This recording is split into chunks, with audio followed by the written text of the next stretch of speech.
Olá, eu sou a professora Erilene. Nós vamos falar hoje sobre a Zona de Desenvolvimento Proximal de Vygotsky. Então, o que ele falou sobre essa zona? Então, ele falou que a zona, ela pertence ao conceito de psicologia, quando ele fala sobre que a psicologia é o conceito histórico, social das pessoas, dos indivíduos. Então, esses indivíduos, eles precisam interagir, com o outro para eles aprenderem. E dessa forma, ele incentivou, motivou os profissionais da educação em trabalhar com essa proposta voltada para o ensino e aprendizagem dos alunos. Então, ele criou as 3 zonas, que é a zona real, ela estuda justamente a situação do aluno quando ele vem de casa, com seu conhecimento prévio, que ele considerou como aquele ensino de desenvolvimento autônomo, aquilo que o aluno sabe fazer quando ele vem de casa, com todo aquele conhecimento real, que ele chamou. E o segundo conhecimento foi o conhecimento de zona potencial, ou seja, aquele conhecimento que o aluno precisa, o indivíduo precisa interagir e ele precisa de ajuda de um profissional, como o professor, os coleguinhas que ele interage. Então, nesse momento, ele utilizou aí o conhecimento potencial. E o último conhecimento é o conhecimento proximal, que o Vygotsky chamou de conhecimento das habilidades, quando o aluno tem a maturidade para ele aprender. Então, dessa forma, o que ele fez? Vamos mostrar aí numa imagem. Essa imagem, ele traz a questão da zona de desenvolvimento real, que é quando o aluno sabe, ele traz algum conhecimento de casa, e aquele conhecimento que é o conhecimento potencial que o aluno não sabe, mas ele vai aprender durante o processo. Então, a distância entre os dois processos, o Vygotsky chamou de zona de desenvolvimento proximal. É onde o professor precisa trabalhar o aluno, precisa trabalhar o indivíduo para que ele possa evoluir em relação ao ensino e aprendizagem.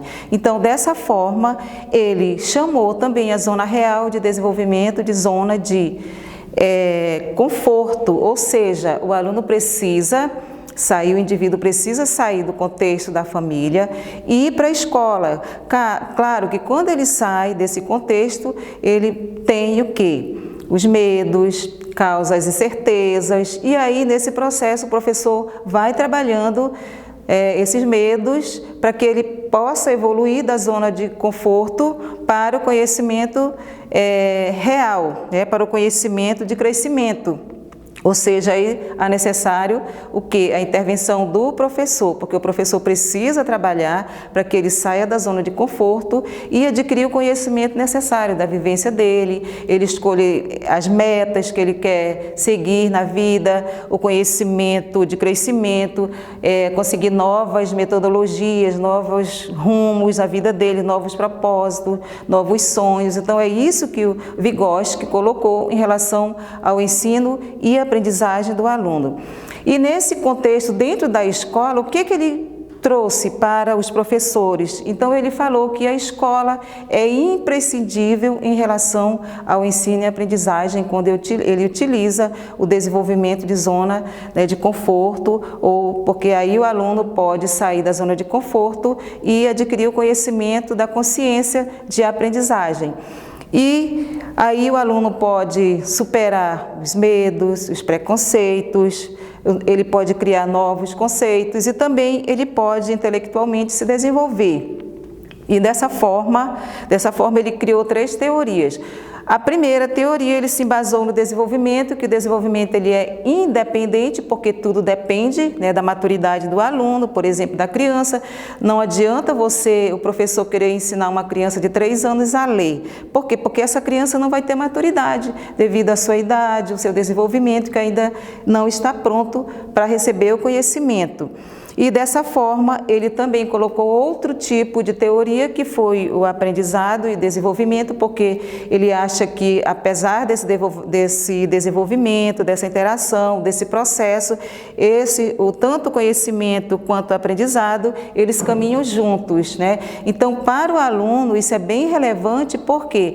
Porque ele precisa desse conhecimento, para ele é relevante ele ter na vida dele esse conhecimento necessário. Na terceira teoria, entre o ensino e o aprendizado, o que vai acontecer aí?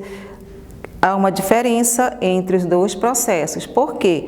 Porque aí essa interação, o Vygotsky falou que o aluno, por exemplo, ele vai aprender no contexto geral. Então, esse daí foi a terceira teoria do Vygotsky.